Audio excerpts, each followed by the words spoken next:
Hello. Hello and welcome. Welcome to another edition of Attlas Information Live. I'm your host, a little beleaguered, a little spent. I'm your host, Attlas Alex. And today we're going to be igniting the torch and leading the charge, as it were, or at least lacing up our shoes. How's that? Lacing up our shoes, doing our last minute visualizations and preparations and salutations and prostations, everything that's necessary to face the looming deadline, the looming launch of our crowdfunding campaign, which is coming up on Friday. Now,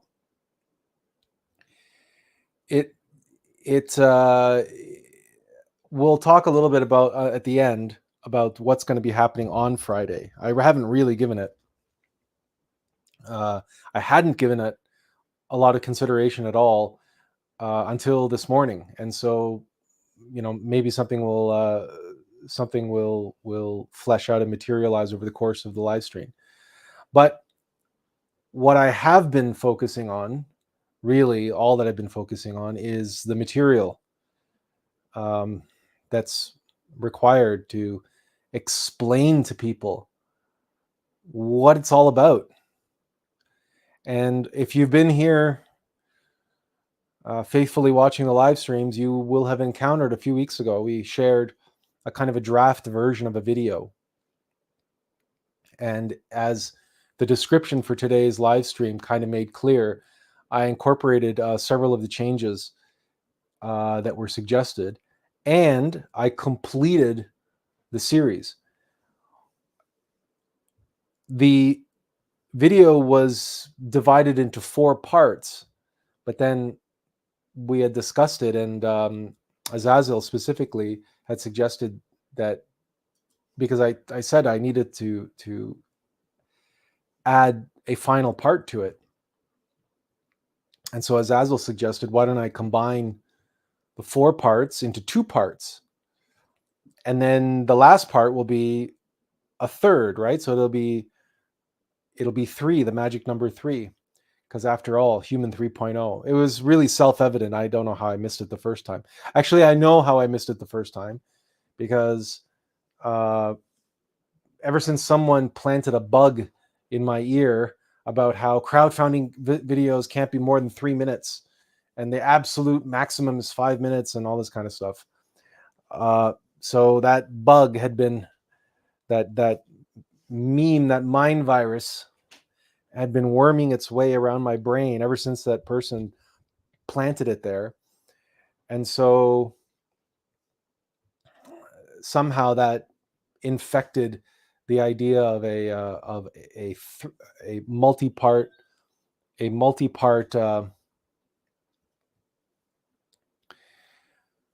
video series, that each part of that video has to be 5 minutes or less, or what have you. So regardless, I took Azazel's advice, and now we have a video in 3 parts. And today I want to be able to show you that video in its entirety, which is, it's like 26 minutes in total. And then I want to show you the highly super compressed version of everything, which is just under 7 minutes. So it's a 6-minute video, 6 and change. And hopefully you will have good feedback to give. Now, one of the issues around playing these videos on live on YouTube is that the music that I chose, has a stipulation that the music can't be used on a podcast. Now, I don't know if technically a YouTube live stream qualifies as a podcast or not, because all of these live videos do go out as a podcast, because YouTube, I have like a podcast that's based on all these videos. So I'm unclear, and even though I have the rights to use the videos on YouTube, it says they can't be used in a podcast. Now, I'm going to be playing a video that I have I have the rights to the music in, but playing that video, and therefore that music will be playing in a live broadcast in a podcast scenario. Will that violate the terms, and will I get a copyright strike? Because as you know, the live stream can get shut down midstream, and there's no human beings involved. It's all just back end digital algorithms.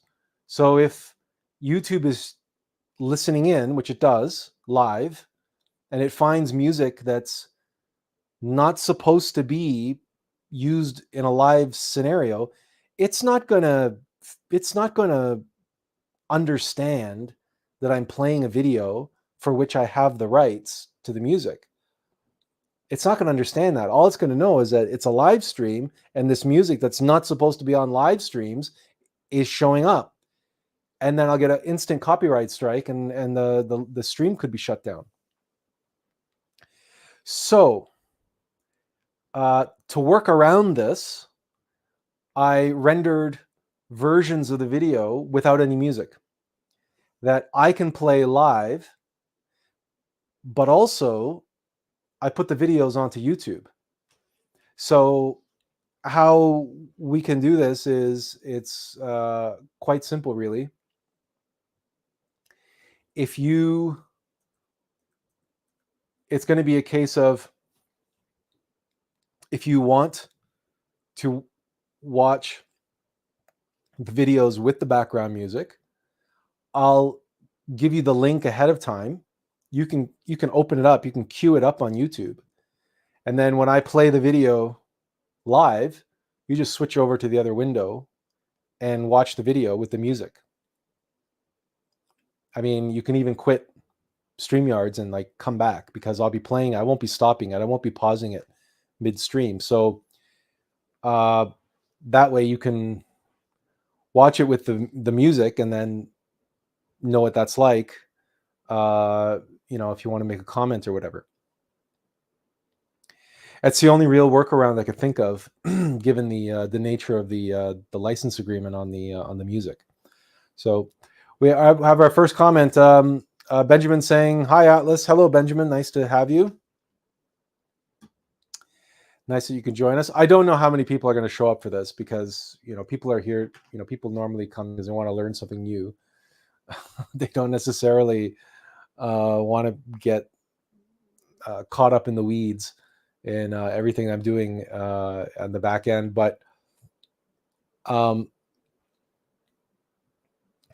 can use the feedback, right? So just like last time, you guys said, you should try doing some music. You should try reading a little bit more dramatically, or and we could try to reorganize it in a better way. And there were some other feedback as well that I took. The other thing is, I got feedback on some of my previous videos that the music was too loud. So in this one, I took special care to make sure that the music is nice and low in the background. So I don't even know if it's all that important to listen to it with music. I mean, that's your choice. I will give you the link in any case.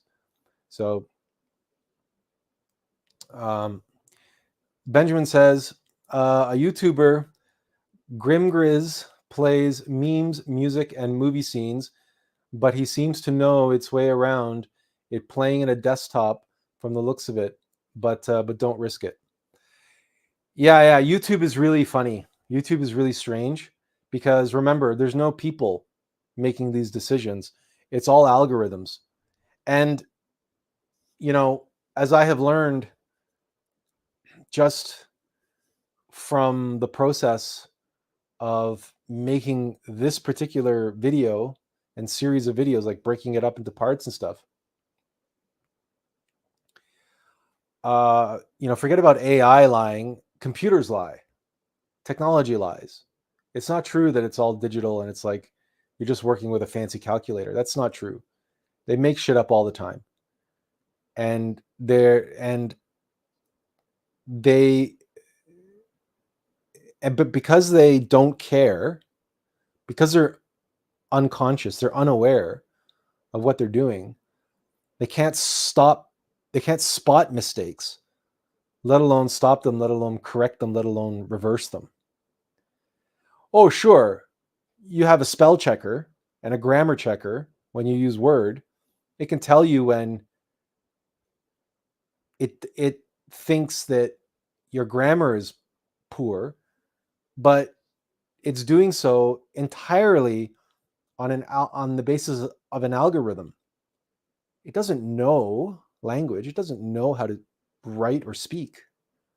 It's just looking at patterns and comparing what you've written to pattern. So it's pattern recognition. That's all it is.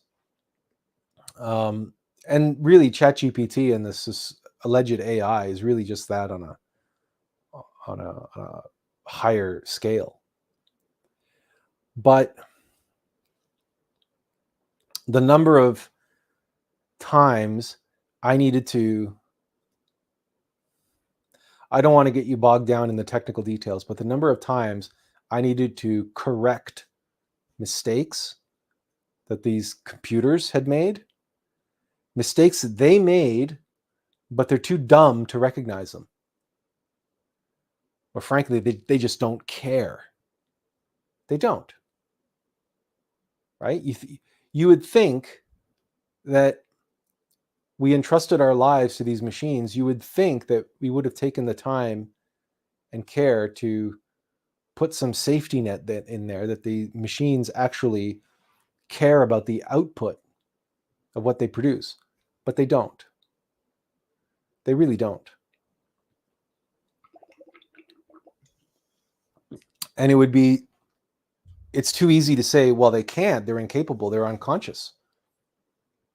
They're incapable of that. But what then you have is an extension of the mindset, the culture, and the mindset, the philosophy of the individuals and teams, and nowadays corporations that created the software. And the bottom line is they don't care either. They don't. Not really. If they did, the programs that I had been using that to make these videos wouldn't be anywhere near as archaic and stupid as they are today. I mean, dumb. There's such basic things missing from them. If the people that designed the software actually used it, they would, and if they actually had integrity and a conscience, they could not in good conscience continue to release or allow to charge money for software which is, I mean, noticeably lacking, noticeably insufficient. And it's really basic stuff too. It's like obvious oversights.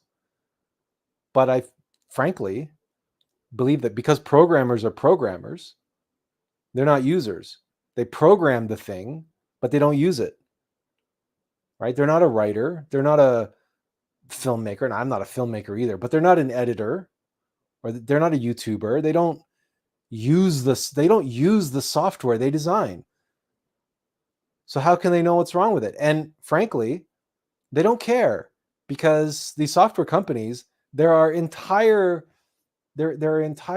forums with thousands, tens of thousands of messages left on them, specifically geared towards suggestions and recommendations from users on how the software can be improved, feature upgrades or inclusions that are currently lacking, like must-haves, need to have, nice to have,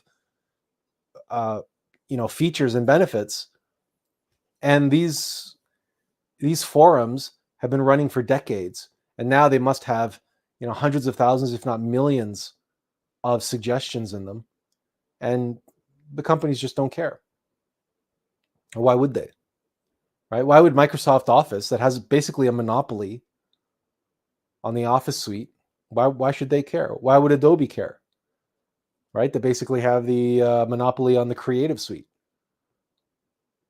They have no reason to listen to their users because the users have no choice. They have to use Word. They have to use PowerPoint. What else are they going to use? I mean, lots of people say, oh, you can use OpenOffice. You can use this. You can use that. Well, I've tried lots of alternatives.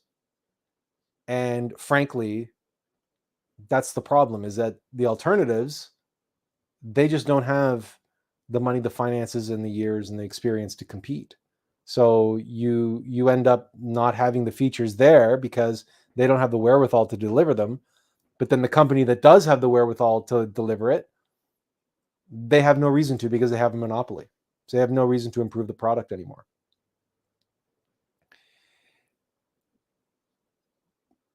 Why do I mention this? Why would I, go on and on about this on the beginning of this live stream?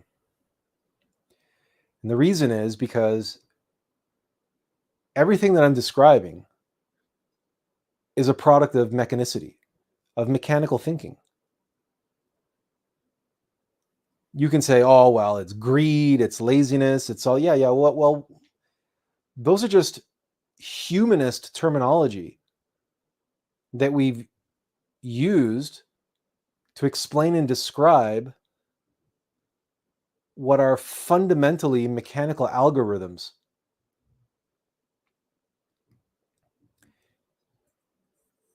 Substance hoards.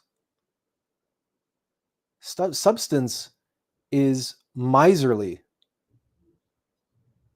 Matter, machines, they need energy to run, and they, because of the law of the conservation of energy, which is a law of physics, they always try to get away with the least amount of work possible. They try to expend the least amount of energy possible. So that's greed and miserliness.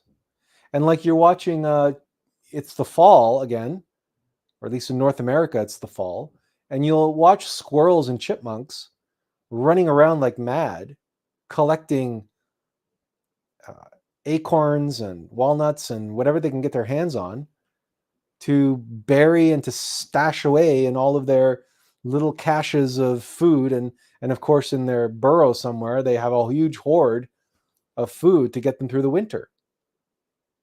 But that's what mechanical nature does, right? Shoves it away for a rainy day. And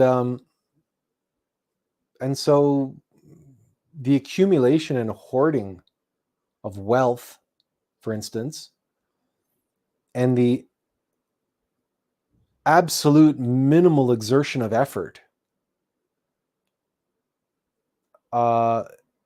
is just the nature of mechanical nature.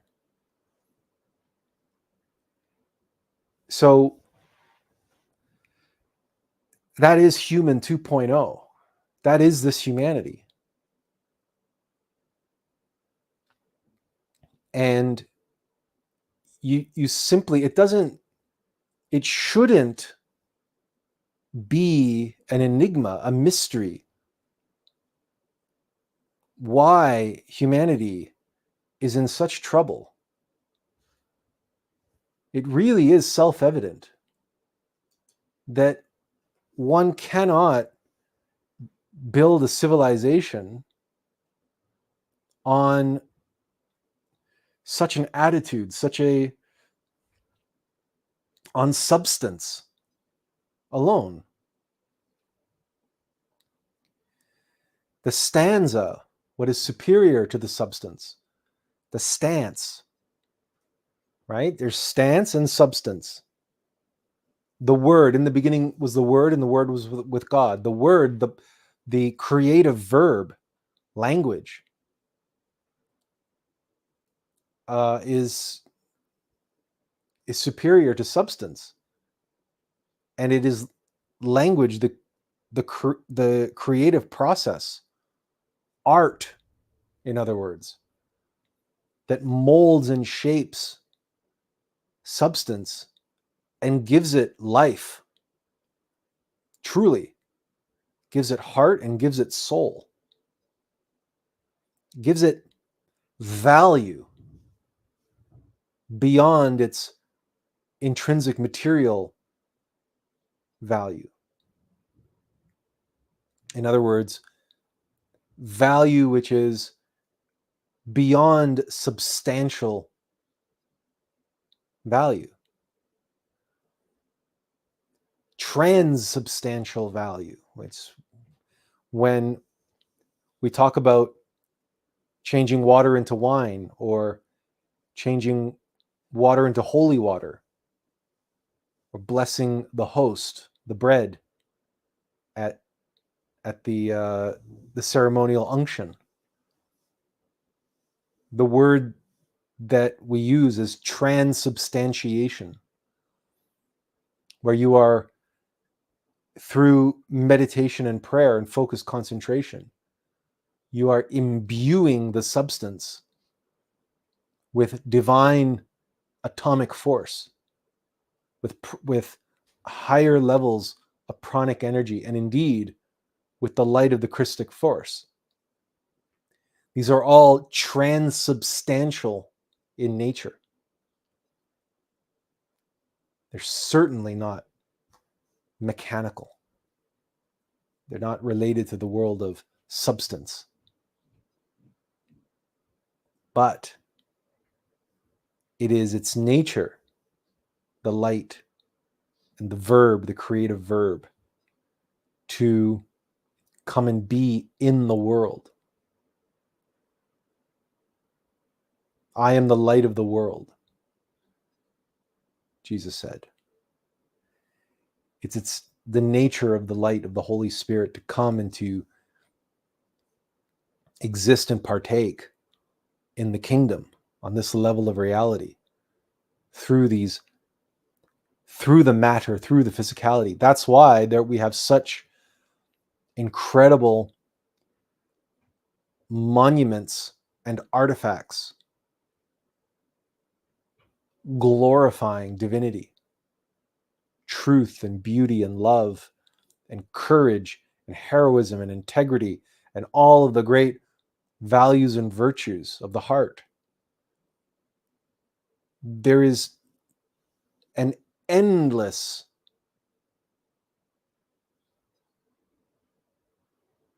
global collection of art and artistry and crafts and architecture and music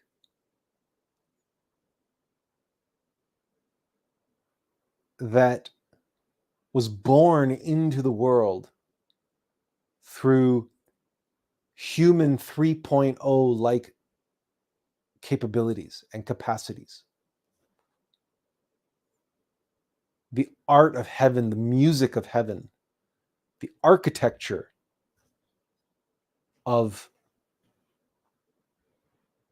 sacred geometry, for instance, the architecture of perfect proportions and just perfect balance, and the interplay between the substance and the energy, as in and around the Great Pyramid of Giza. To this day, people are beginning to speculate more and more as to the true nature of the Great Pyramid, that is potentially even related to being a free energy device or like a tower for the transmission of wireless electricity, like Tesla had at Wardenclyffe. There are all these speculations because people are going there, doing their observations and calculations and measurements, are discovering all of these aspects and facets of the Great Pyramid that appears to make it related more to energy and electricity than to anything else. And the sheer scale of it, for example, suggests that it was anything worldly or related to the mortal vessel, it's so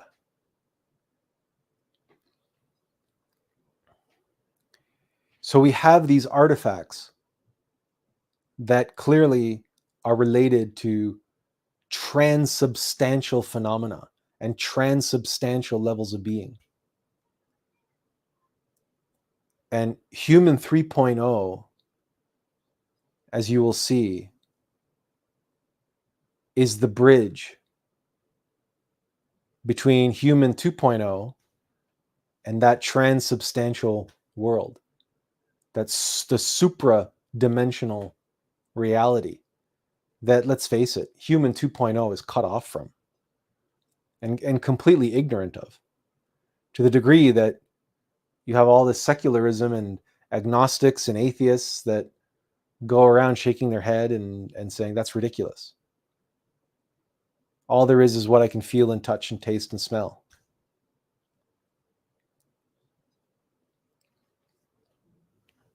But again, why do they think that? Precisely because they're cut off. Well, what has cut them off? Those algorithms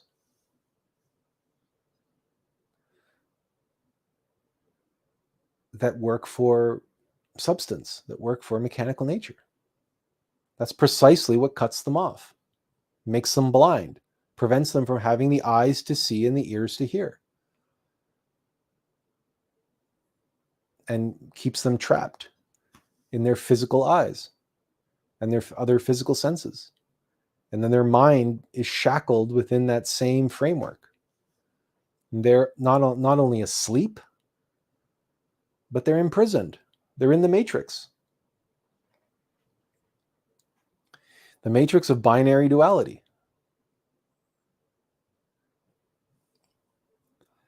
And a humanity trapped within that matrix can't go anywhere but down. Because the law of entropy applies in the level of physical reality, and the only anti-entropic forces that exist are divine, are Christic.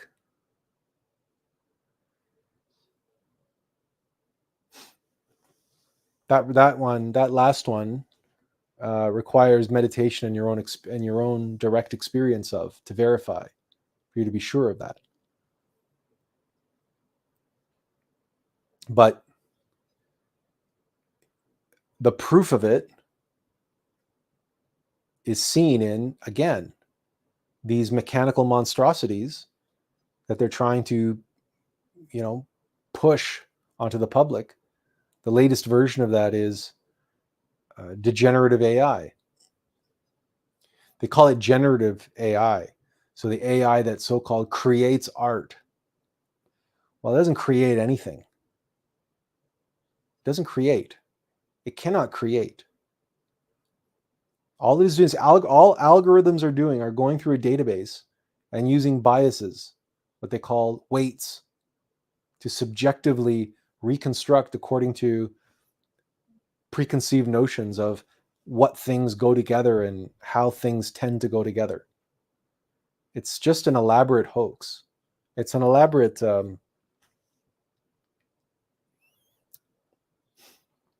what's the right word we're looking for? Well, look, like so much of the world of substance, it's a facade. It's an illusion. An illusion that is designed in its very nature to get us to identify with it and attach ourselves to, such that we become part of the delusion. And that's the plight of Human 2.0. I'm sharing all this with you to just underscore the importance of what I'm doing here and what I'm about to embark on and how critical it is. Because nothing, absolutely nothing that this humanity does of any substantial nature is free of that influence. So we are at such a tipping point, at such an inflection point. We are at a crossroads, but we had to take it to that place. We had to go right to the edge and teetering on the edge of total collapse before the people who need to pay attention to what I have to say and what I have to show. Otherwise, they're just lazy and complacent, right? They're in substance, and substance doesn't do anything superfluous. It doesn't exert energy unless it absolutely has to. So humanity has to be brought to a brink, has to be brought to the brink first before people say, oh my God, man, well, we better, take a look around, take stock of where we are, because we're right teetering on the edge. You know this in your own life. Try to talk to somebody who, right, they're in trouble, but they don't know they're in trouble. They're comfortable and complacent where they are. Try to get someone like that to make a change in their life. So that's what it's going to take for not everyone, but for a lot of those who are trapped in the matrix of human 2.0 to even be capable of making an upgrade. And let's face it, a lot of them think that they're already upgraded. A lot of them think that they're already enlightened and they're gods already. And what the hell am I talking about? And it's completely irrelevant to them. And well, fine. That's the other camp group that you can never reach. And they're on a collision course. They're on a fast tracking program into hell. People like that.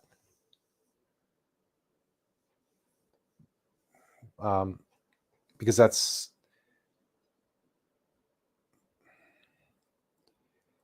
the reason why mechanical nature lies and egos lie and deception is their way, is because that's the easiest thing to do. Someone asks you a question, the easiest thing to do is lie. That's why kids do it. It's not because they don't know if it's right or wrong. They don't care. It's just that's what's easy. And children are very practical. They're small and they're exploring the world and they're focused on what they want to focus on, and they like to do stuff that's easy and that's fun, because that's what children do. It's really worth meditating on when you consider adults, so-called adults, and how they behave. And you look at it through that lens. People do what they want to do, and they want to do stuff that's fun and entertaining and enjoyable. Have you seen the vitamin section of your drugstore lately? Have you seen all the vitamins that now come in gummy form? Gummy vitamins.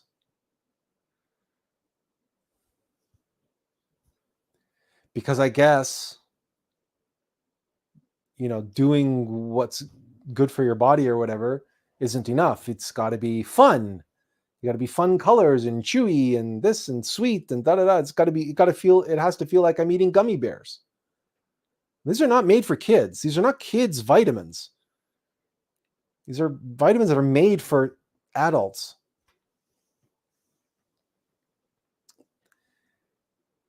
This is human 2.0, the market for human 2.0, which is why all those television commercials and marketing agencies and branding are all completely degenerate. And every ad you see on television or on the internet or whatever, it's like they're speaking to infants. They're infanticizing the populace, because frankly, that's what human 2.0 wants. It wants to be infantilized.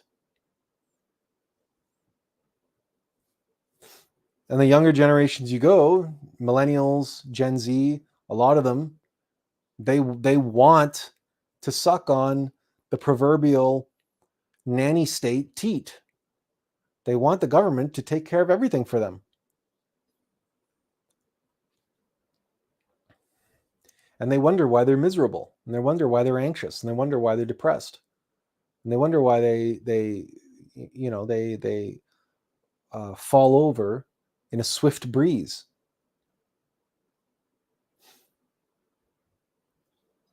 Because substance, the mass, the weight, the strength of stone, and so of muscle, of whatever, of materialism, and structures and systems. Ooh, the government is going to look after me. Oh, the education system is going to look after me. Insurance and public health care and so on and so forth. All these systems, they're all an illusion. They have no real strength. They have power, but they don't have strength. And the difference between the two is subtle, and it's not necessarily something I want to get into right now, but it's something that if you meditate on, you will grasp. Something can have power but no strength, or no strength commensurate with its power. But all that substance and systems and structures and rules and laws and regulations and all that kind of stuff, that's just complication. That's the illusion of strength. That's the illusion of solidity and rigidity. But it's all a complete facade. That is the great grift, the great lie that substance tells, that attracts us and tempts us and hypnotizes us with. That if only we eat of its fruit, we will be like the gods, having power, being in control, having majesty, and having knowledge.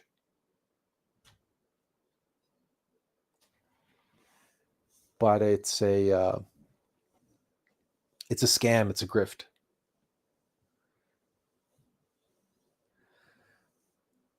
There's only so far I can go in material that is intended for a broader audience in relation to Human 2.0, and especially in relation to this crowdfunding campaign. But we're small in numbers today, and I was sharing it specifically with you because you guys you're here for esoteric information.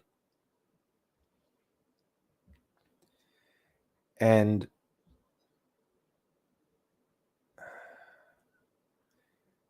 this is the great conundrum, the great problem, the great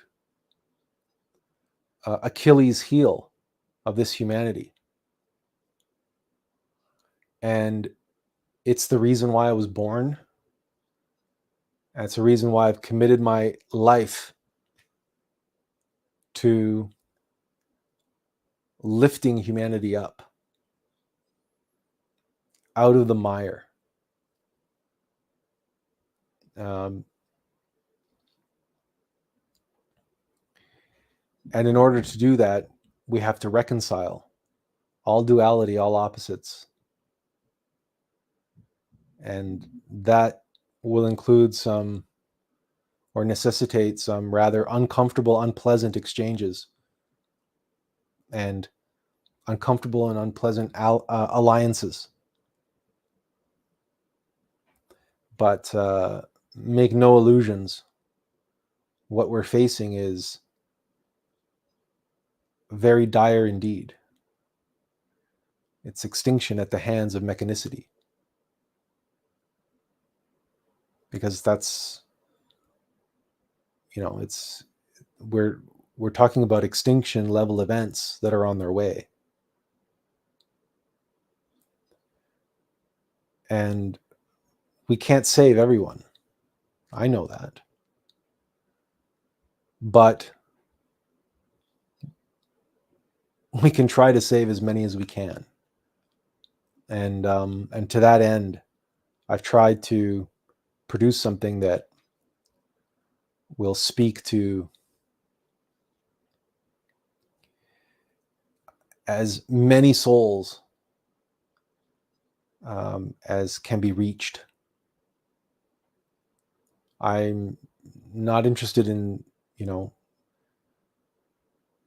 reaching everyone, or, because not everybody can be saved, not everybody can be reached, and that's just the fact of life. So it would be casting pearls before swine. It would be throwing good money after bad to try to dumb down the message to a level where everybody's going to get it,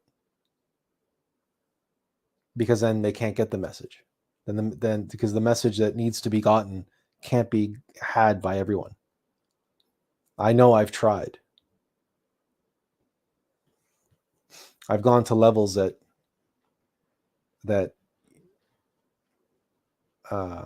there's no reason that somebody born in Africa can't comprehend. And yet, even then, people here in North America will see that and go, "Oh," they just don't get it. So it's really a waste. It's really a lost cause, and it's unproductive. It's completely unproductive. It's a total waste. I don't know. There's no other good analogy for it. I mean, it's sort of like, the analogy is a crude analogy, but the analogy would be, if you ever watch the show MASH, or you're familiar with doctors in a time of war, frontline medical personnel. They're on the front and they're doing what they call, meatball surgery or whatever, right? And you have a limited number of surgeons, a limited number of doctors and nurses, but the wounded keep coming in. Who are you going to treat? Who are you going to perform surgery on? It's one of the hardest decisions that has to be made, because you only have so many doctors and you have, let's say, 100 wounded soldiers out there. Are you going to try to piece together the guy that has one arm blown off and one leg blown off and half his chest is missing? No, because he can't be saved. He can't be saved. It's a total waste of your time and energy, especially when you have 99 other soldiers out there, the majority of whom, or maybe half of whom, can be saved.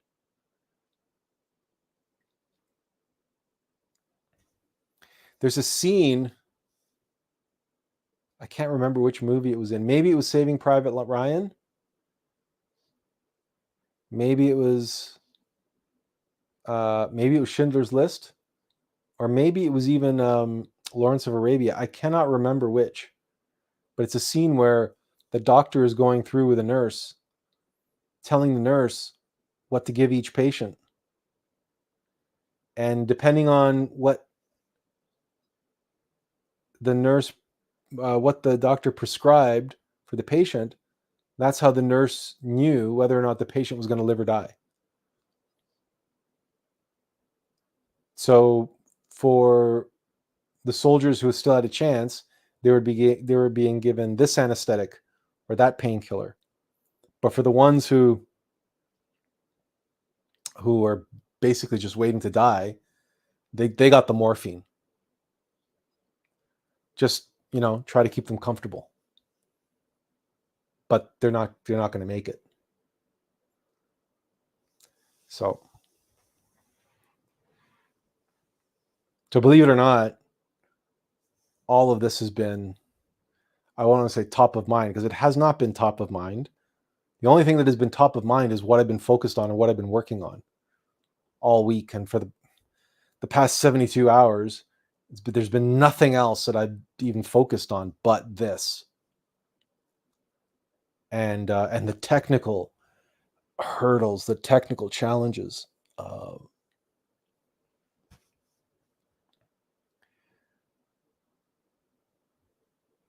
But all of this is behind and driving and giving me that intensity and passion to work the 18-hour days, to be able to make it on time for Friday, but also to make it on time for today, to be able to share with you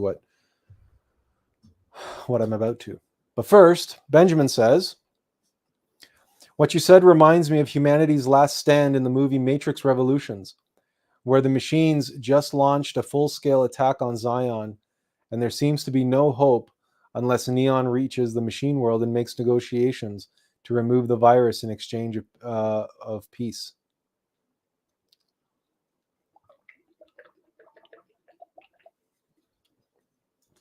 And he continues, he says, perhaps we are already in the final days of the era of humanity.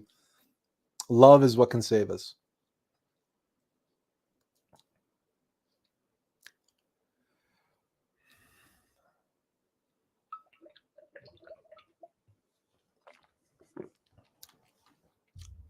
Well,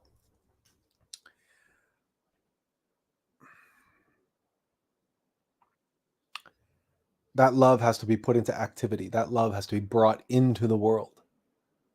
It's fine to have it in your heart, okay? But it doesn't do anybody any good there.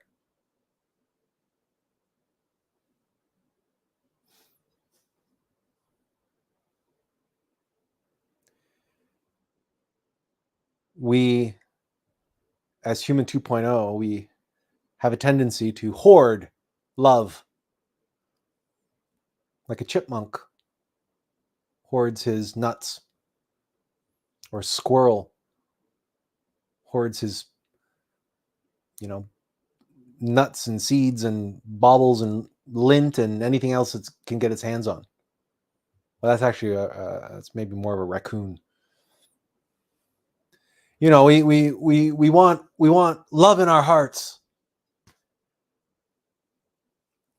I'm here to tell you that that's not love. Sure, it's love you have in your heart. Sure, it's there. But that's not the truth in nature and love. Love is selfless. I've said this before. It's one of the most powerful things you can do is meditate on no self. Meditate on selflessness. Put yourself into the absolute. Meditate. Keep going deeper and deeper and deeper until there is absolutely nothing, not even you. What is there? What is left? And then comprehend. How can it be? How can selflessness be?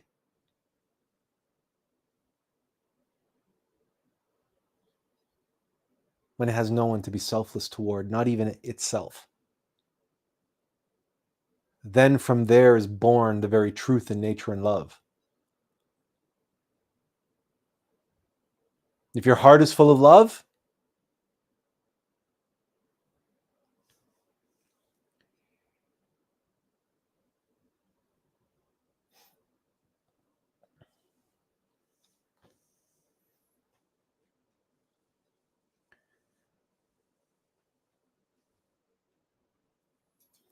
Benjamin says, first, Benjamin Shoa says, like this Soundscapes video titled The ENF, It's Okay, I Felt Peace.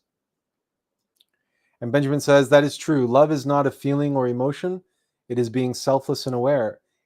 Love is giving. Love is a verb. It is an action.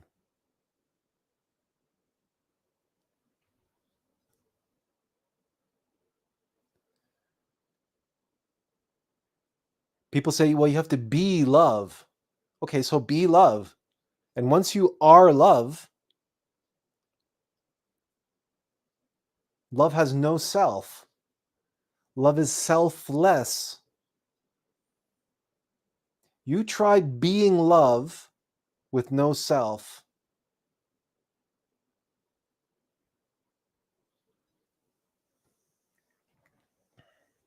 These are things that all I can do is plant the seed.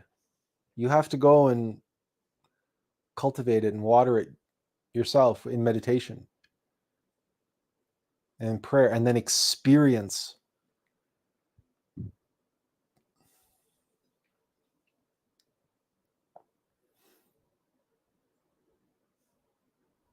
Even to say being selfless and aware. Aware of what? Aware of how selfless you are? You are pure selflessness? But nothing and no one else to show that selflessness to? Benjamin corrects himself. He said the end, and he said, sorry about the mistype. Everybody misspells things all the time, and computers are terrible, and the phones are even worse if you're typing on with your thumbs. So don't worry about it, Benjamin. Benjamin Raphael says, yes, that is so true. Love is giving. Even scripture says the same. No one will be able to give without love. Because of this, in order that we may indeed receive, we believe, and in order that we may love, we give.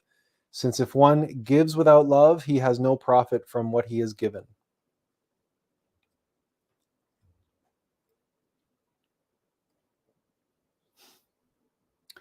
Yeah, that is all true at its level, but it is a few steps beneath the level that we're trying to impart upon you. Keep going deeper, keep going higher. Because if all of this just exists in your mind, or if all of this just exists on something you read on a piece of paper, or something you read in a book, right? Because what's important here, it says, this says, since if one gives without love, he has no profit from what he is given. This is a very self-serving formula for love anyway. Oh, is that, I only give because I want to get profit from it?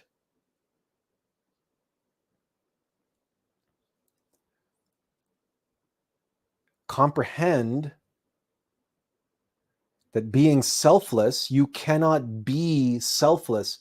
You cannot know yourself. You cannot know selflessness by yourself. Because number one, there is no self to be by, which is a paradox which already sends the mind reeling. But pure selflessness, pure nothingness, no self, and the feeling of pure selflessness, but there's no one and nothing to be selfless toward. How can you know your own nature? How can you know what you're capable of? It's impossible.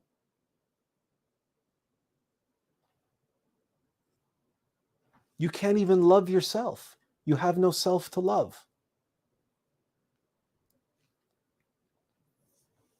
This is why the universe must be created.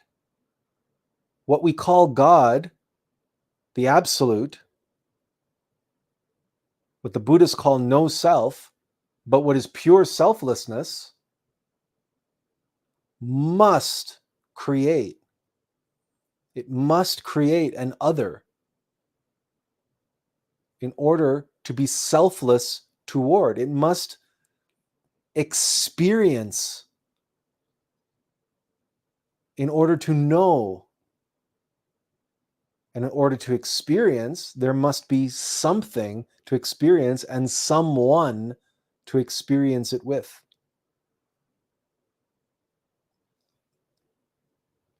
This is self-evident.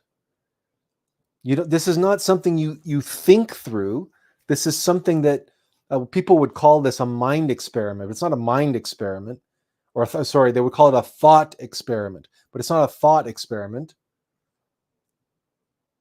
It's something that you meditate on and you visualize. Yeah, that's what they call a thought experiment. They use these words incorrectly. You put yourself in that place in meditation and experience it for yourself, and you will discover, and it will come to you. Say, my God, this is why the universe exists. Because love cannot exist.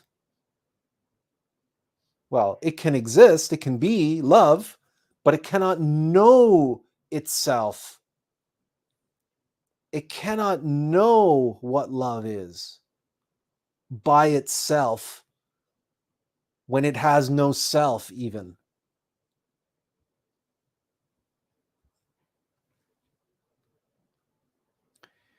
But that's not really the topic of today, is it? It's related, of course. It's related because when you realize the limitations of human 2.0 and how the faculties that we have, the mechanical rational mind, right, is so utterly and completely insufficient, unqualified to be able to process these fundamental, axiomatic foundations of reality, philosophical, theological, spiritual, transubstantial, transcendental foundations of reality.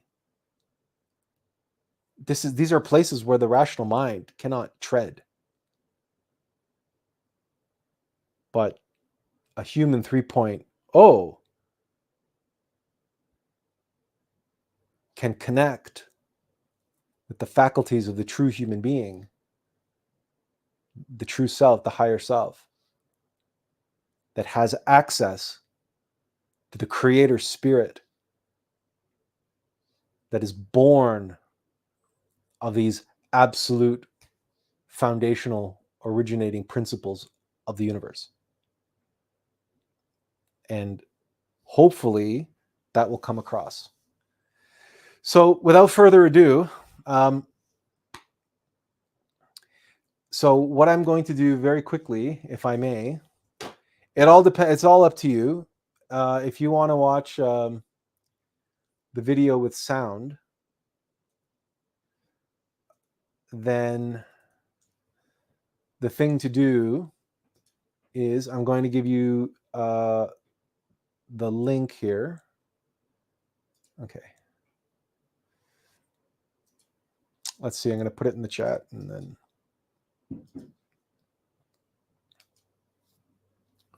I'll throw it up on the screen. Okay, so there's the link to the YouTube video. The first one we're gonna watch the full length one, 26 minutes. I'm going to play the one without sound. So if you don't want to go anywhere, no, sorry, it has sound. It has the voiceover, obviously. It doesn't have the music. So this is without the music. But if you want to watch it with the background music, put in the link that's on the screen and watch it on YouTube. And I'll tell you when to start. And then by the time it's finished on YouTube, it'll be finished here and you just come back and then we can talk about it.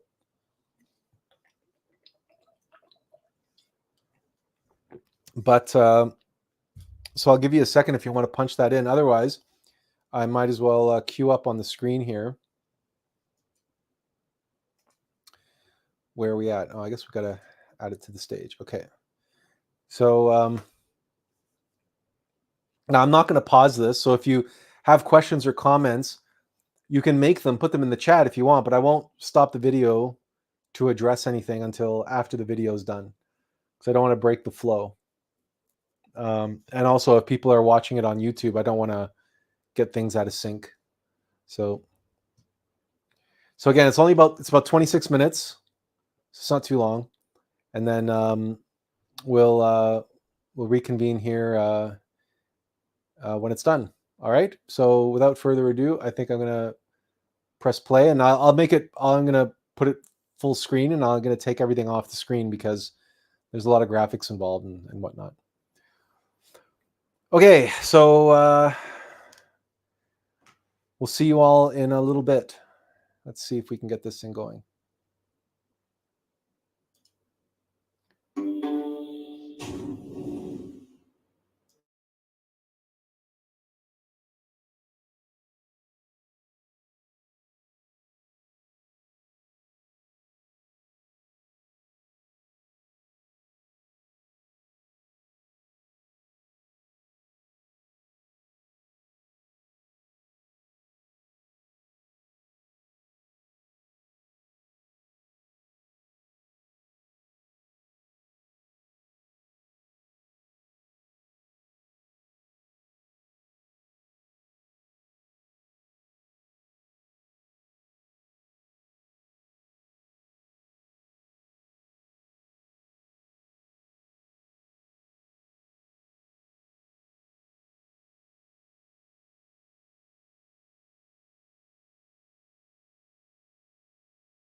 Well, there you have it. There's a there it is in a nutshell. But that's the 26-minute version. So this is the version that I have broken up into 3 parts. So 3 9-minute videos. I'd be interested in getting anybody's feedback on it at the moment. But there's also like the 6-minute version. So, which is the one that is actually going to be shared. That's like the actual crowdfunding campaign video. But I'm interested. I'd be interested to share that with you only after the fact, like because you've seen the complete picture now, which is, considering it's half an hour.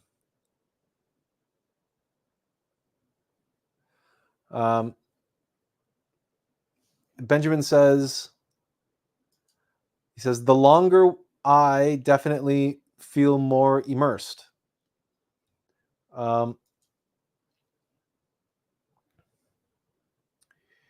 So, but this 26 minutes it's going to be on the website, and it's like, but broken up into 3 9-minute parts. You can't put like a half an hour video. It's just not done on the website, but it's not going to be on YouTube. It will be available on YouTube, and people will be able to see it. It's not restricted in any way. But the actual crowdfunding campaign video, the one that I suspect people will want to share, is the Benjamin says the longer version is nicer and I feel more immersed. Well, you haven't seen the shorter one yet, I don't think. I haven't shown you the shorter one yet. So maybe I'll do that. Maybe let's do that. It's only 6 minutes. So then you can compare, right? Hang on a second. Let's see. Whoops. Why is that?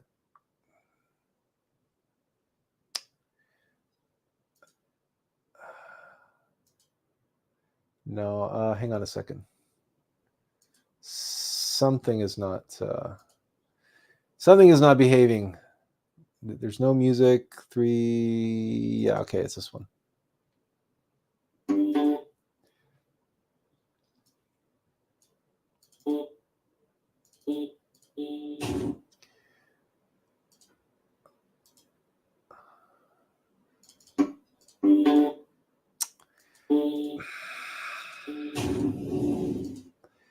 Boy, me and technology, it's just been okay. Anyway, it doesn't matter.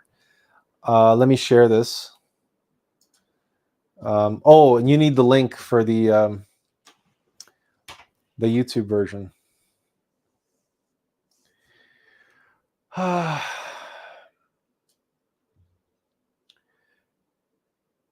It's been nonstop wrestling with technology when it comes to this stuff.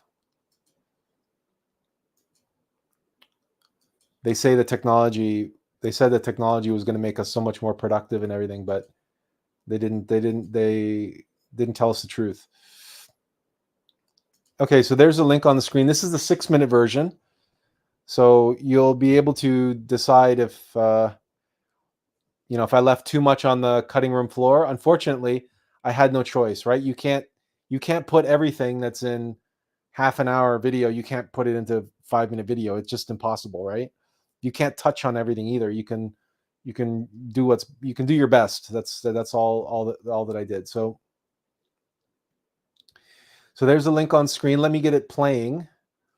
I guess I've got to share this one, don't I? Here, present, share screen, and share window, and we're sharing this. Okay. All right. So let's hide that. So if you want to go and watch this one on YouTube, you're more than welcome. Otherwise, because this one also has no music in the background. But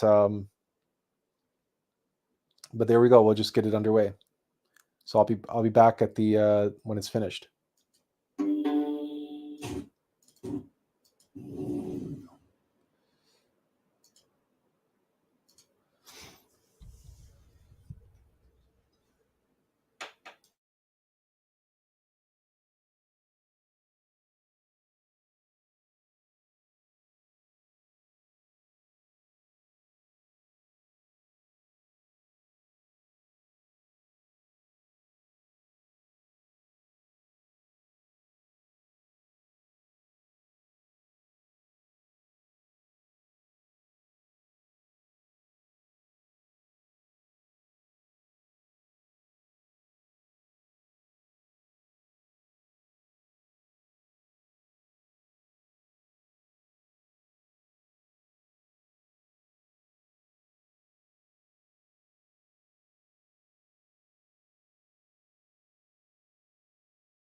There we go. It's better if we're unmuted. You can hear me.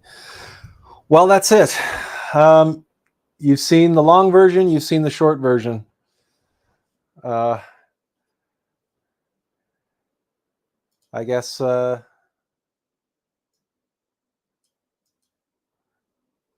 even in this one, I noticed that there was a glitch. Oh, the other thing is the version I showed you was supposed to not have any music. I don't know what happened.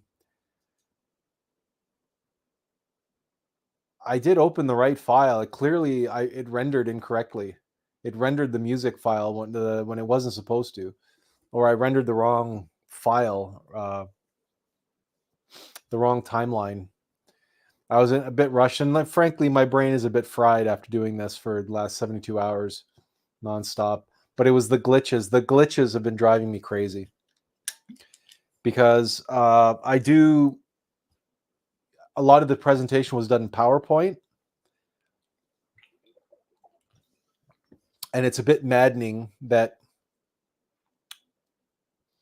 I got to figure out exactly what the problem is, but you can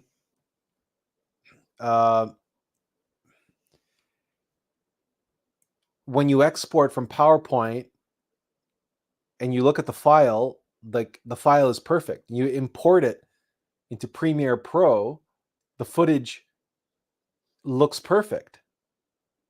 And then when you render it, you get these weird glitches and artifacts showing up, like just weird stuff happening. And then I started out thinking it was a Premiere problem, right? Because the original footage was perfect. And I figure, well, it's working with MP4 files, like it's working with video files. So what could it possibly be doing that's glitching it out? And it's like weird artifacts that are like PowerPoint stuff showing up. But it's like, but how could that be if PowerPoint exported a video file? And it didn't matter how often I rendered it in Premiere, it was always the same part that was glitching out in like the same part in the video. So I concluded it wasn't a Premiere problem, that there must be some corruption in the originating video file. So then what I did is I had to go back into my PowerPoint presentation. I had to cut out 3 or 4 slides and then the transitions between them. I had to save them as a completely new file because there might be a corruption in the file level, and re-export it as a video so that I then get a short little video snippet. Then I imported that back into Premiere and I had to splice it in and then re-render the whole video. And then when I did that, the glitch was gone. Right? It was a corruption. There was some glitch in the original video file that PowerPoint exported, because I don't think they have a very robust video interpolation process in PowerPoint. And I also don't know exactly what the video format is. I don't know if it's what the exact frame rate is and whatever. But I assume that if Premiere reads the file and if it can display the video file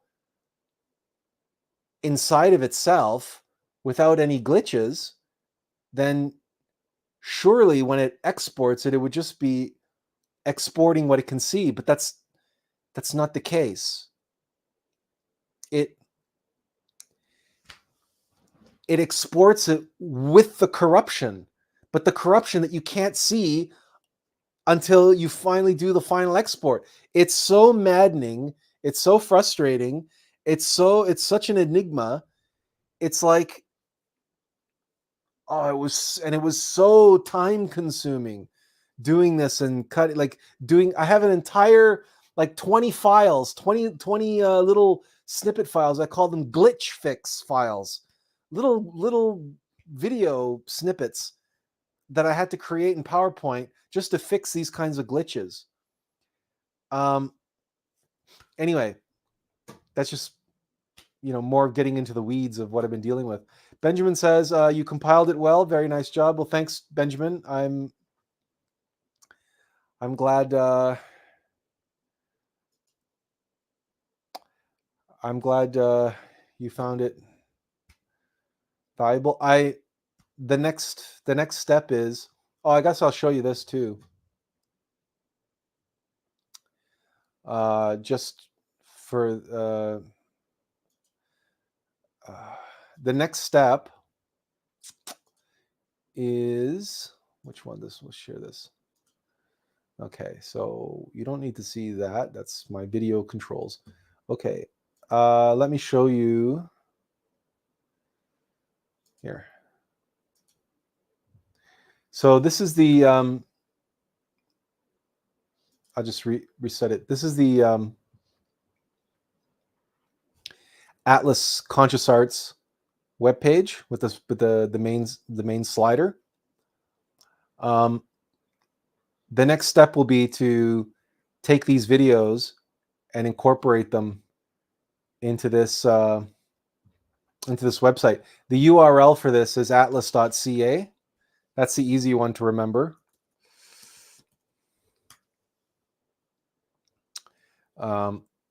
There, it's on the screen. And if you click details, it just scrolls down and it explains a little bit more about, if you would you hesitate to update your phone? Would you hesitate to upgrade yourself? How about uplift your phone, your world? And then here we have the countdown to, we have 4 days, 8 hours, 10 minutes. Oh, how dramatic.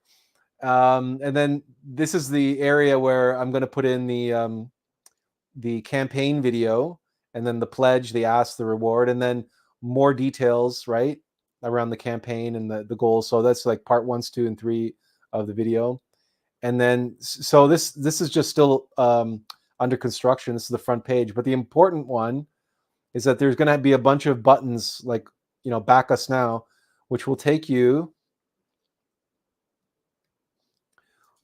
well, if the button worked, and the button doesn't seem to be working right now. Okay, so another glitch on the technical thing. Anyway, so this will take you to the backers page, or the crowdfunding page. So this is the this is where the another copy of the campaign video will go.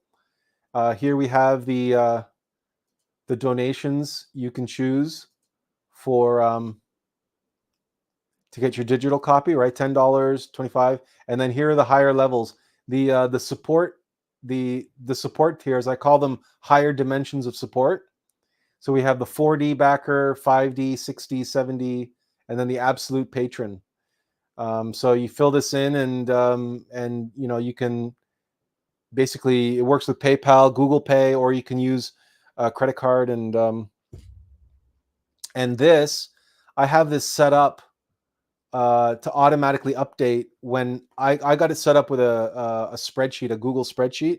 So as the donations come in, I can update this just like a regular, like Kickstarter or Indiegogo, right? So people can see the progress as a progress bar indicator.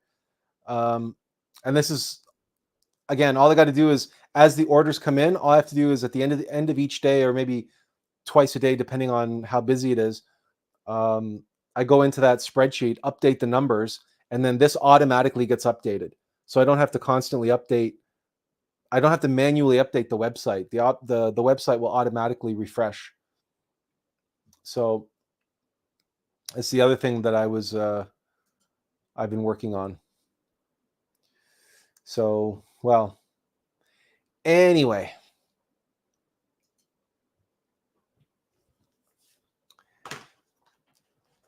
So once the website is done, once the videos are up, then the only thing left is going to be to do the PR and the direct reach out and the marketing and the promotion, trying to get this video to go viral. Now, I mentioned at the beginning of the live stream, that I really should do something this Friday live. I think I may have to go live maybe at my usual time, 2 o'clock, and maybe say 2 o'clock to 10 o'clock or something. I don't know, like do like a live launch party or something for Human 3.0. I think it only makes sense for me to do something like that. I've never done anything like this before, but the reason why I would do it is also because I would want to set it up and then send invites to everybody that that I'm as part of the PR and reach out campaign to other influencers and whatever other YouTubers, and say, hey, listen, here's the link. Pop in and join. Join the celebration if you want to call it that, and join the discussion on Friday, October 4th.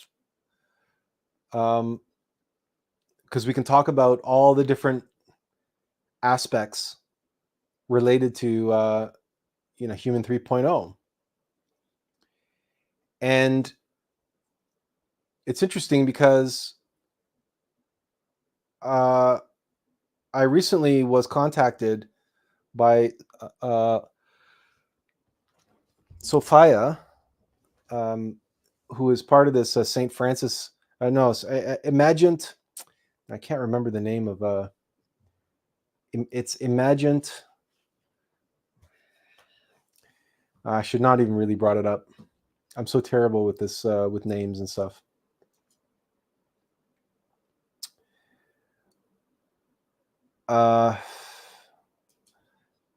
It's Sophia Sarah Joseph, and if I can remember, Imagined.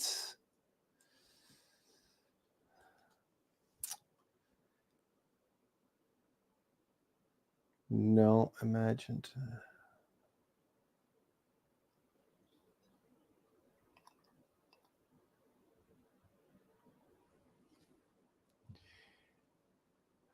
Yeah, unfortunately, she chose a company name that's very popular, and it's a tech company, and so you can't find it on YouTube. Regardless, she informed me because her product and she's running a challenge. It starts on the 3rd, and she informed me that October 4th happens to be St. Francis's feast day. St. Francis of Assisi. His feast day is October 4th. Now, I didn't know that, or I wasn't cognizant of that when I chose the name, a 10 for Human 3.0. But it's interesting because St. Francis was my favorite saint as I was growing up as a child, because I was raised Roman Catholic. So, of course, we were taught a lot of the saints, and St. Francis was my favorite. Mostly, I think, because of his selflessness and his and that we had a Franciscan brother as part of our parish who ran the Altar Boys Club, Brother Feigl, and everybody loved Brother Feigl, certainly Altar Boys. And but mostly, I think my affinity with St. Francis had to do with his relationship with animals.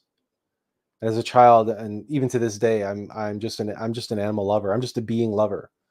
I love all living things, right? And especially with animals that I develop a close relationship, I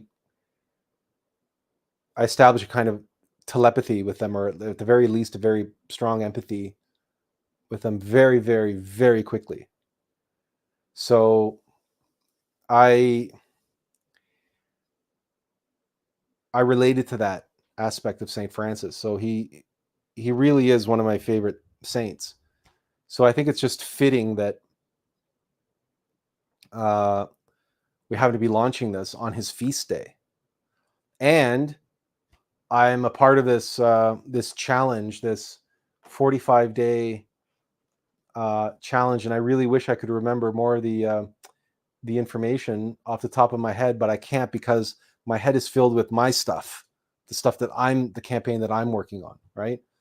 So it's hard for me to keep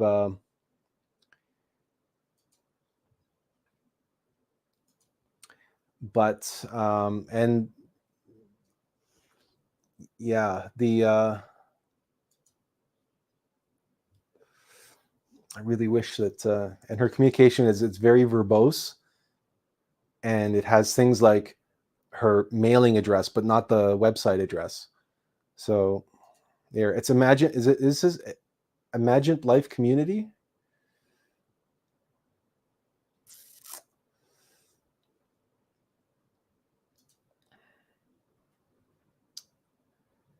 Let's see. No. Anyway. Oh, well, at least I found the website. Okay, that's good. So at least I can show you this. So, um,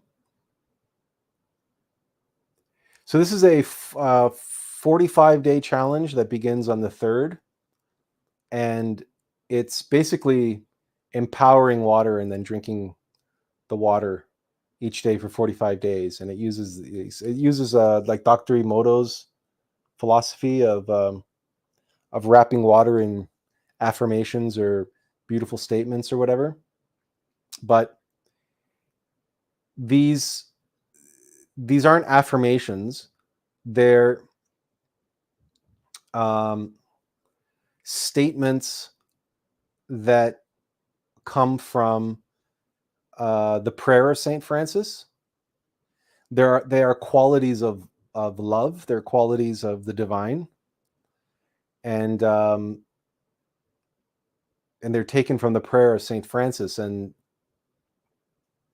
there's a different one for, I guess, every 5 days. For every week there's a different quality, and you have to drink like however a liter of water or whatever, or all the water you drink that week is charged with that quality, and you meditate and you pray on that quality, but you're also drinking that quality. You're essentially creating holy water, but you're blessing it with a specific quality of love, a specific quality of divinity. And then the 45-day challenge is to embody that. It's just, I mentioned that to you, number one, because I promised Sophia that I would. And secondly, that it's serendipitous that she's launching her 45-day challenge on the 3rd, and I'm launching my campaign for Human 3.0 on the 4th. And the reason why I say it's serendipitous, and the reason why I agreed to participate in her challenge, is the fact that her approach with her campaign and her imbuing the water with certain positive qualities, but of a specific, not vague in any way, but actual qualities. And she has this all fairly well documented and codified as a process. Um,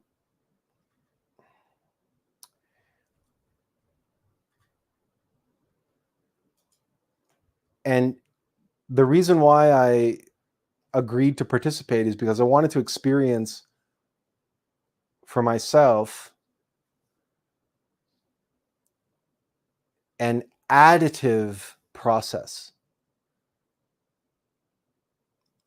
Because as you know, mostly what I focus on here is a subtractive process.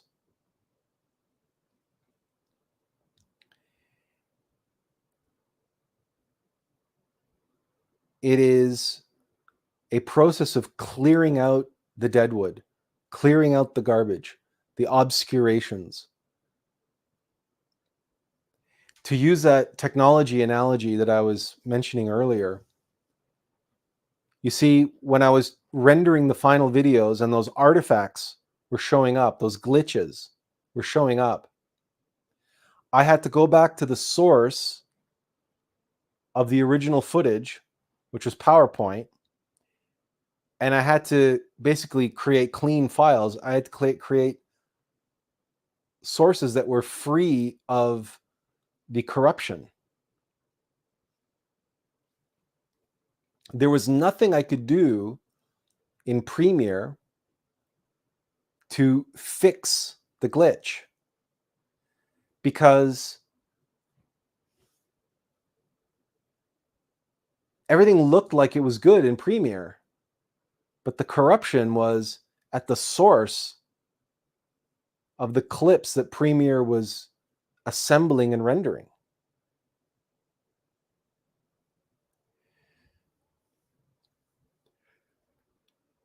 So the alm of life is using the three factors of death, sacrifice, and birth, and going into hell and clearing out the subconscious mind, clearing out the egos, eliminating all that which blocks us from our true self. And presumably, the more we know our true self, the more we will naturally embody the values of our true self. Because the light shines, right? Your true self shines. Your true self will be what it is. You don't have to go out of your way, to embody that. It's a process of getting yourself out of the way, right? But I think I needed to sign up for this additive process and experience it for myself. Because is there some value to be had in aligning yourself mentally and emotionally and spiritually, and even to the degree that you can physically, or using the empowering water in this case, and imbuing it with a specific value in an additive process? Is there a way of coming at this from both sides? Or is this additive process just going to give you a false sense of piety? Or is it for someone like me, where I have an entity to live with and deal with and cope with, that I won't be able to get rid of until I have an Isis to practice white tantra with? Because you can't get rid of entities, doing pranayama, even if you comprehend them. They're more significant, they're serious, and perhaps, and possibly even not until death, not until a serious exercise of psychological death and rebirth. But is an additive process beneficial in helping to control or curtail the influence of such an entity, especially on the physical body? If you can imbue water with the positive values and drink it, you're essentially drinking holy water. Well, I admit I'm on medication for epilepsy, and I recently tried weaning myself off that medication, and it became very clear to me that it does have major physiological effects that help me cope with the symptoms of the condition that I have, the entity that I live with. So including helping to manage depression and so on. But would that additive process, would that working with that holy water, could that be beneficial? I don't know. And I don't know to what degree it could be beneficial. So it was serendipitous that it was running at the same time that my campaign will be running. And I'm going to be speaking as part of it. My session will be on October 28th, related to understanding, because Sophia seemed to think that that's probably where I fit in best. And we'll see. I'm going to put myself through that experiment and see what benefit it has. But I'm sharing this with you now because maybe if you want more information, I can give it to you, or you can just go to the website and get the information yourself, and you sign up for the challenge. It costs no money. If you want to invest in the coasters, and like she has a whole kit that she does, but it's as best as I can tell,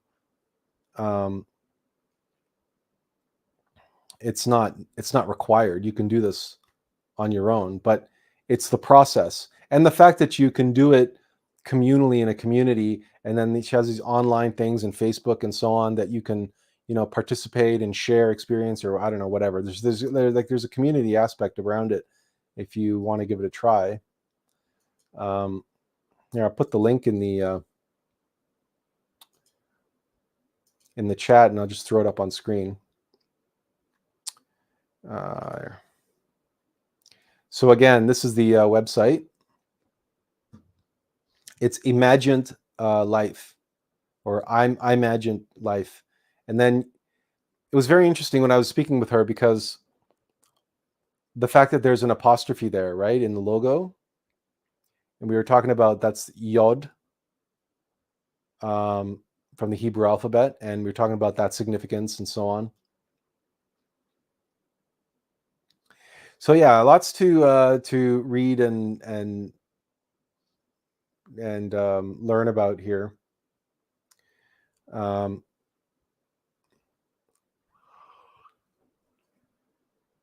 Anyway, I wanted to say, share this and mention it, because it is a very different approach, and from my own, and from what I encourage.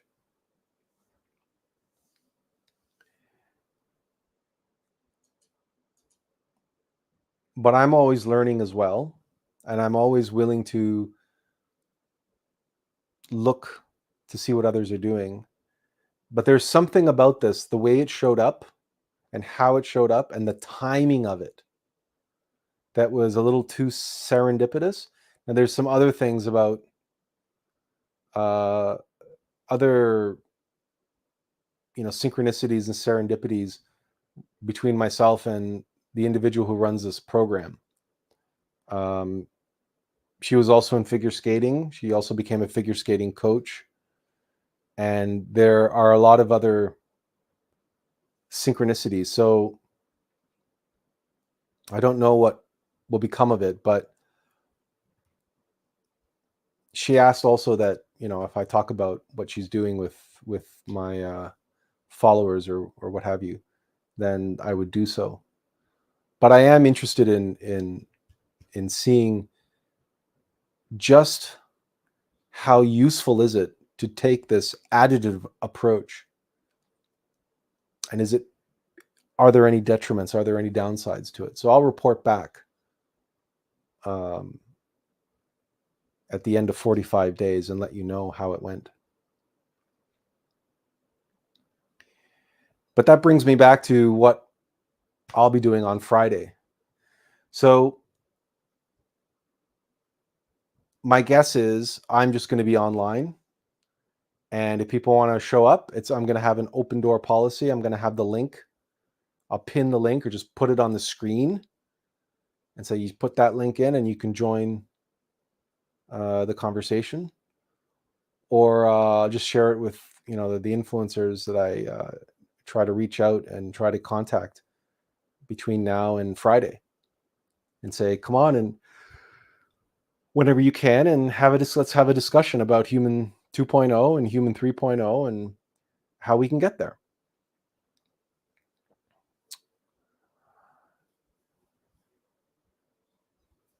Other than that, I began at the beginning trying to give you guys a better feeling for the imperative that's at hand, why this is so important. It's not just important to me because this is my life's work.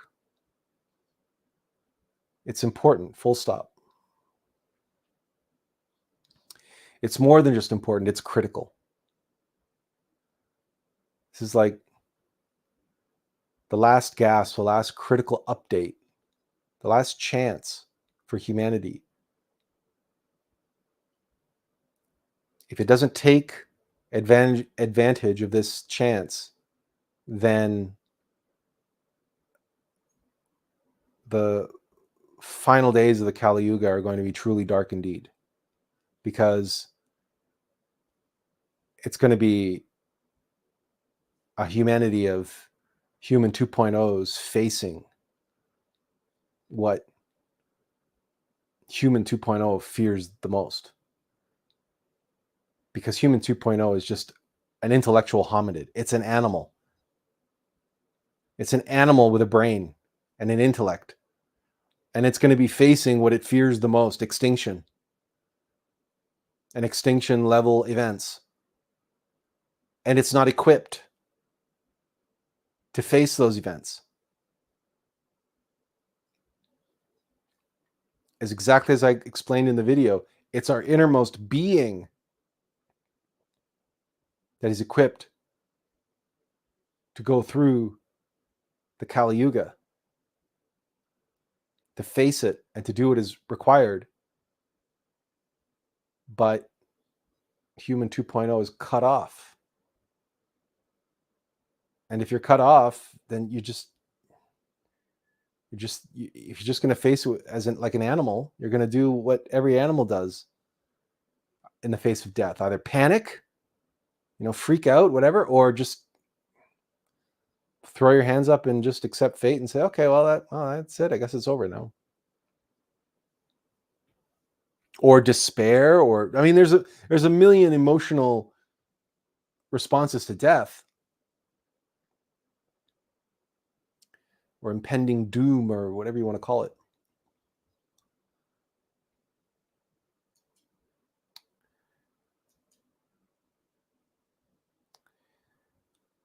But suffice it to say,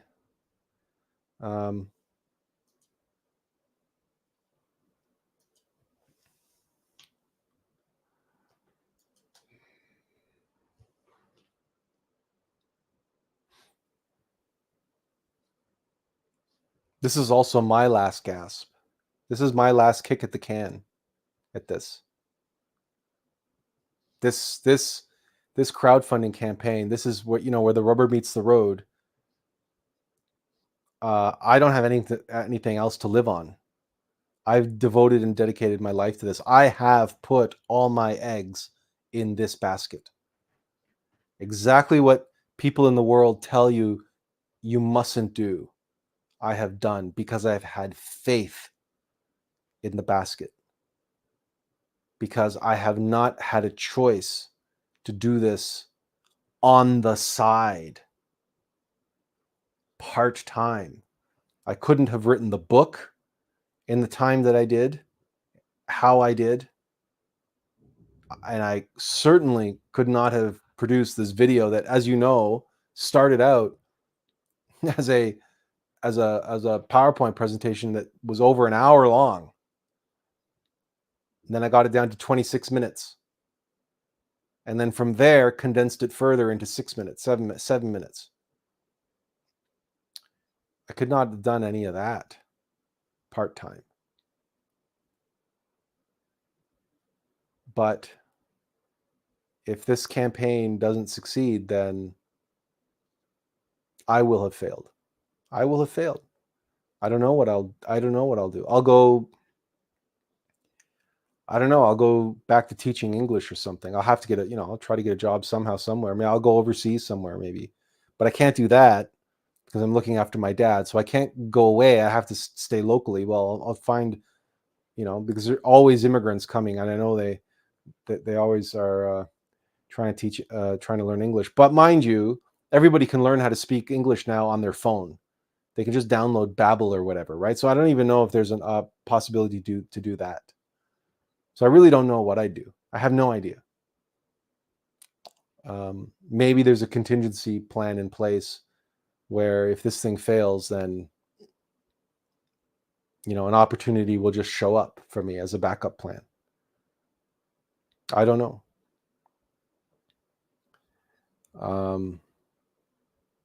But and it's not that I don't have faith, or it's not that I'm losing faith or anything. If I lost faith, I wouldn't be doing any of this. But it's, for me, it's a point of managing expectations and not having expectations. You have to prepare yourself for anything, and you can't assume or expect things to work out, because who knows, for whatever reason, lightning can strike, or the law of accidents can strike, and then if you've built it all up in your head and you had this expectation, now you're going to have a terrible crash. And I've learned my lesson the hard way, right? Because I've been in many entrepreneurial situations over the last 25 years. And obviously none of them have really come to fruition in any meaningful way, not for me anyway. So I've been on the short end of the stick many, many, many times, but because I was always a glasses half full person, I was very enthusiastic. I always put a lot of myself into all of that, and then I ended up paying the price. So I've put all that I am into this, don't get me wrong, but with the caveat that I know how impossible a task this is, and how impossible a mission this is. And the likelihood of success this really is like a Hail Mary pass. And I know that if it succeeds, it's only by the grace of God that it succeeds. I'm not the one that's going to make it succeed or fail at this point. I'm doing my part, so I can't fail at the part that I'm doing, but that's still just a piece. That's still just a part, right? You can lead a horse to water, but you can't make it drink. I'm just doing, I'm just tying the lead onto the horse. That's all, that's all I can do. I'm just a messenger. All I can do is plant the seeds, right? But if the seeds don't want to grow, if the soil is brittle and hard and cracked, you can sow all the seeds you want. That's why they say don't cast pearls before swine.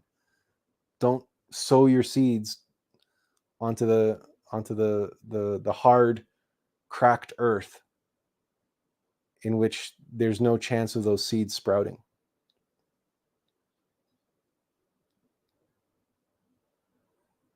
So in any case, whatever happens, I've been prepared for this, even if the worst happens. Even if so all 50 years of my life ends up coming to nothing, then, I'm prepared for that. I'm prepared mentally to accept that and say, well, life goes on. I don't know what I'm going to do, but life will go on for I don't know how much longer for humanity, but there it is. And then humanity will have to face the Kali Yuga as human 2.0. And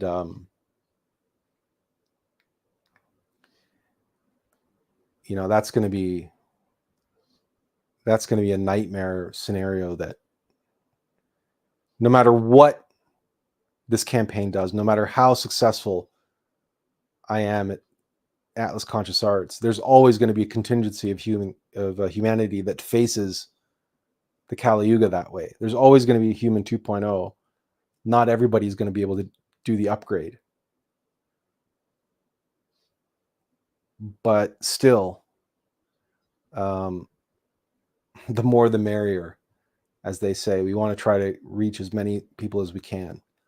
And if we can get the right influencers, if we can get the right partners in, if we can get the right members in the elite to see the light and use their faculties to assist us in this endeavor, then we'll see something very special and very exciting indeed. And we'll see this humanity will have one last gasp, one last glimmer of hope, and one last sense of accomplishment before this round comes to an end. So sorry about waxing poetic and getting some stuff off my chest, but it's you can't help it when you're immersed in this. And of course, all of this I'm pouring into my work. Yes, absolutely. But I've at times, I admit this, I just freely admit this, at times, it's a very, very, very lonely path. A very lonely path.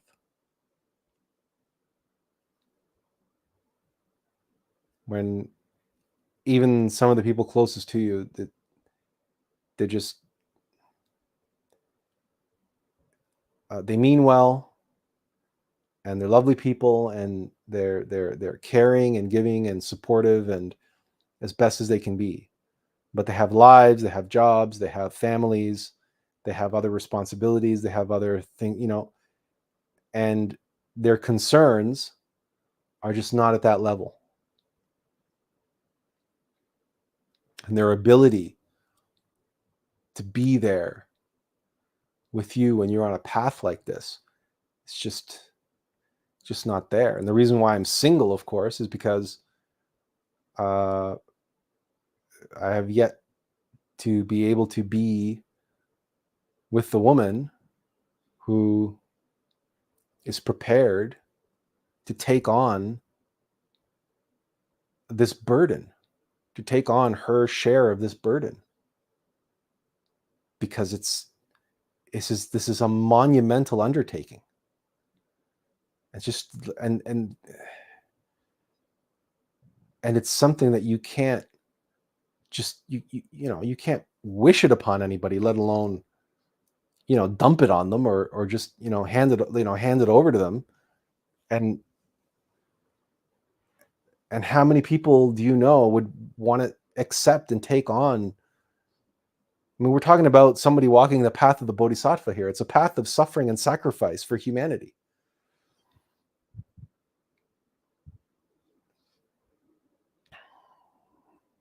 For us mortal vessels, it's a thrilling path. It's a very fulfilling path. It gives your life more meaning and significance and purpose than anything else you can imagine. And it's a very liberating path, because I could care less for myself about material things, and I have such a simple life with just simple needs that are so easily met, right? You know, but it just doesn't change the fact that I'm terribly alone in this. And I suppose one of the aspects of this crowdfunding campaign is that I know that I cannot accomplish what I came here to do alone.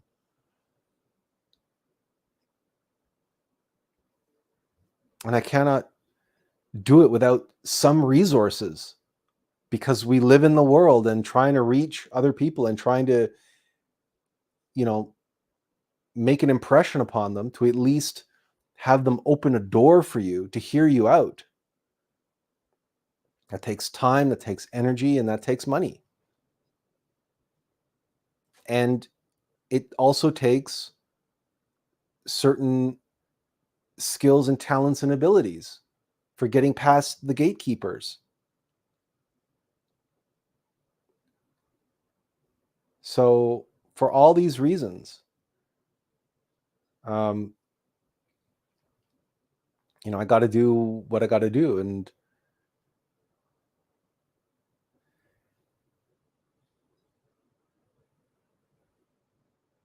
But it doesn't change the fact that you live in a world where you can count on one hand the number of people who can even empathize with you. And on that same hand, you maybe are aware of people, or you have met people, so you quote know them, but who might be able to relate on the same level that you're on. But they're few and far between. And maybe you never get to see them, or you hardly ever get to talk to them. Or maybe never. You only saw them a couple times because they're doing their own thing, right? They're doing their own work. They're doing their life's work. And they're in another country, another part of the world, or what have you. And so they're just not in your circle. They might be on your level, but they're not there for you to be able to talk to or whatever, or listen to.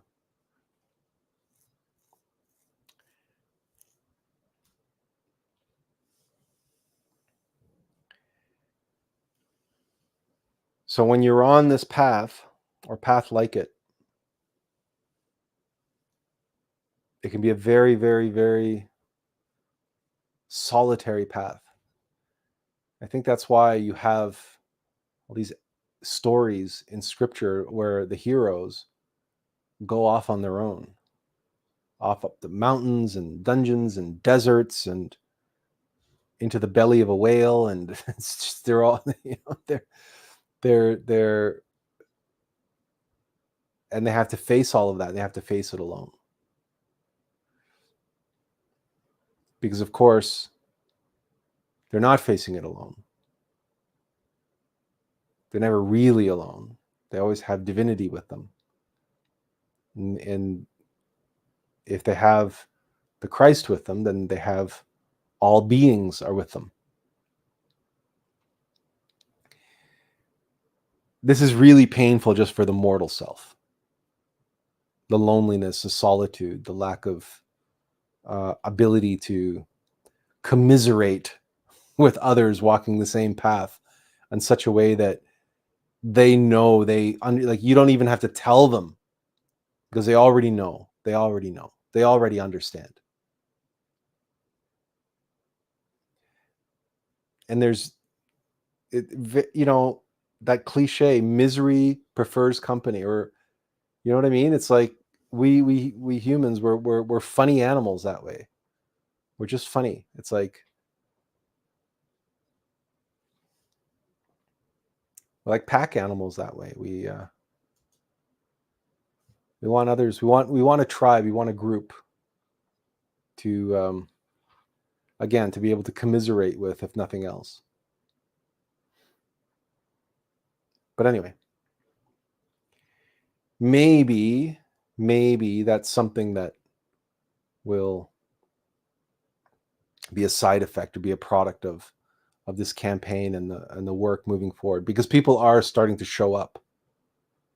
More people are starting to show up, and people that I haven't made any particular effort to attract, because I've just been doing what I've been doing, right? I've been focusing on what I've needed to focus on, and they've been showing up nonetheless. So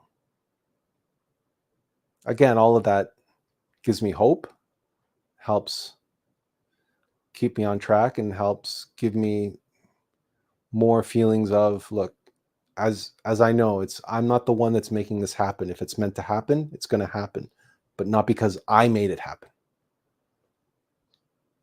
So it's really not up to me. So I might as well just relax and just watch what does happen.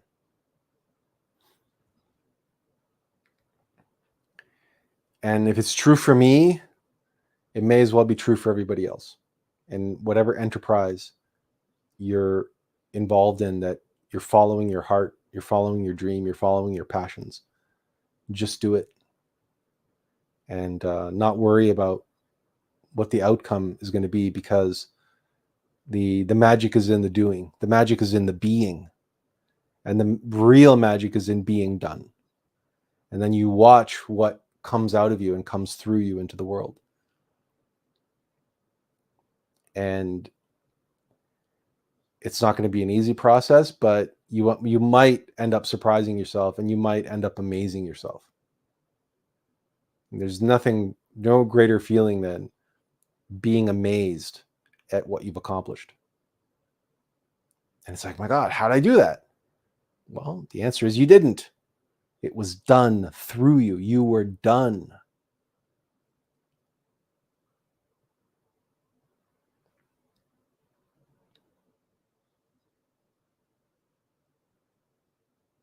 And that's what being human 3.0 is all about. Being done. Because then you can look back on your life and say, I did everything that I was supposed to do, that I was meant to do. I was a co-creator of that. I was a participant in that. And the satisfaction that comes from that, of participating, of being God's servant in the world, God's messenger, God's missionary, God's healer, whatever it is that you're here to do, God's artist, God's sculptor, painter, musician, whatever. There's nothing more fulfilling than that on a personal level, than bringing into the world. That's the magic that women know through childbirth, and why for them there's nothing more precious than their children they brought into the world, because that's a miracle. Bringing life into the world, bringing a soul, a monad into the world, that's a miracle. That's the work of a God. That's a co-creator with the creator. We call it procreation, of course, but it's still an act of creation, and that's a soul in that baby that's coming into the world, and that's growing up, and it's learning to love and be loved through the love of its biological mother, and participating in that, and then knowing that you're a conscious co-creator of another human being.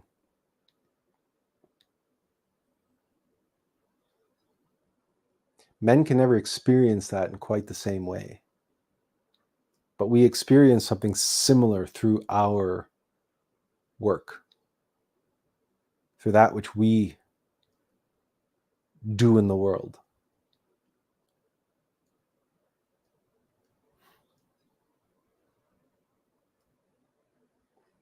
And for those on the Bodhisattva, it's that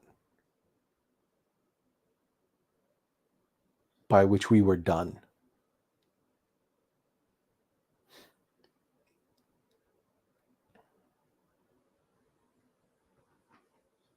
And there's so much to be done yet. This is only the beginning. This is only just the beginning. So really, October 4th, it's not an end of anything. It's the beginning. It's a graduation day. That's what it is.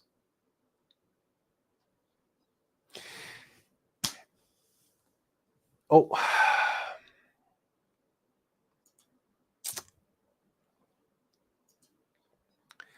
Benjamin says you did your part for sure. Well, I just started.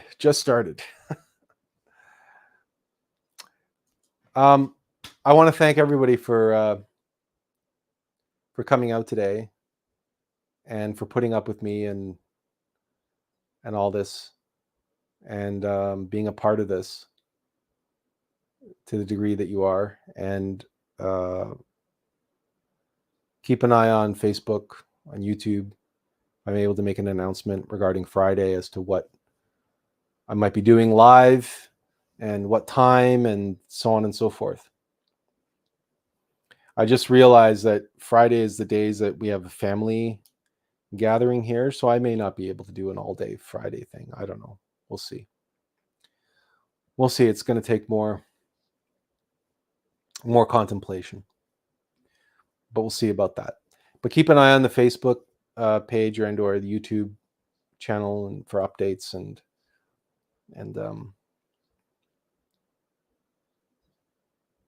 I'll see you next week for sure, or at least I'll be here.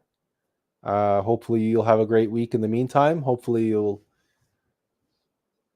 check out and share the campaign when it's live.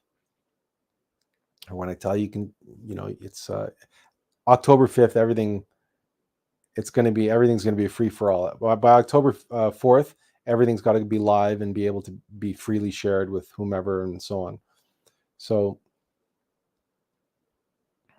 and hopefully you will share it. Hopefully, and you'll encourage others to watch and read whatever information you think is most important. And have a great week. And we'll see you next Sunday. And maybe we'll have some good news then. Maybe not. I don't know. We'll see how things go. But until then, as always, take care of yourself and those around you. And we hope to see you again soon.